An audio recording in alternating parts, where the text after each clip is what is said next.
The Holy Bible, New King James Version, James 1.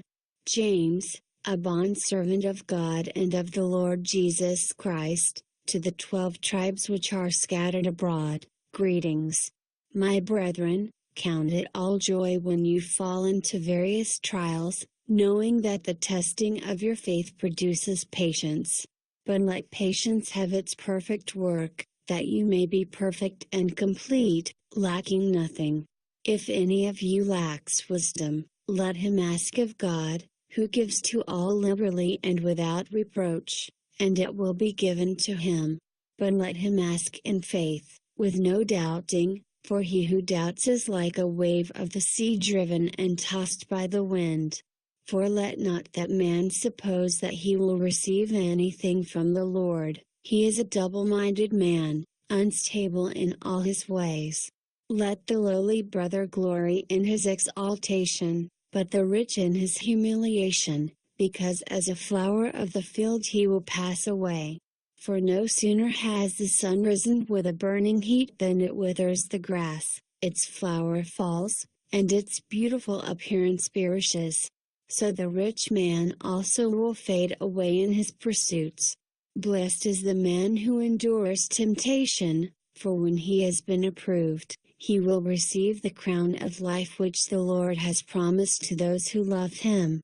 Let no one say when he is tempted, I am tempted by God, for God cannot be tempted by evil, nor does he himself tempt anyone. But each one is tempted when he is drawn away by his own desires and enticed. Then, when desire has conceived, it gives birth to sin, and sin, when it is full grown, brings forth death. Do not be deceived, my beloved brethren. Every good gift and every perfect gift is from above, and comes down from the Father of lights, with whom there is no variation or shadow of turning. Of his own will he brought us forth by the word of truth, that we might be a kind of first fruits of his creatures. So then, my beloved brethren, let every man be swift to hear, slow to speak, slow to wrath, for the wrath of man does not produce the righteousness of God.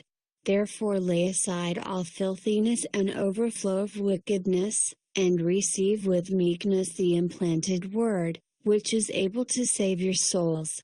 But be doers of the word, and not hearers only, deceiving yourselves.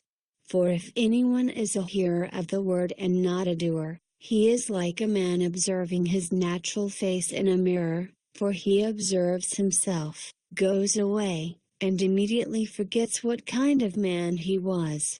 But he who looks into the perfect law of liberty and continues in it, and is not a forgetful hearer but a doer of the work, this one will be blessed in what he does. If anyone among you thinks he is religious, and does not bridle his tongue but deceives his own heart, this one's religion is useless. Pure and undefiled religion before God and the Father is this, to visit orphans and widows in their trouble, and to keep oneself unspotted from the world.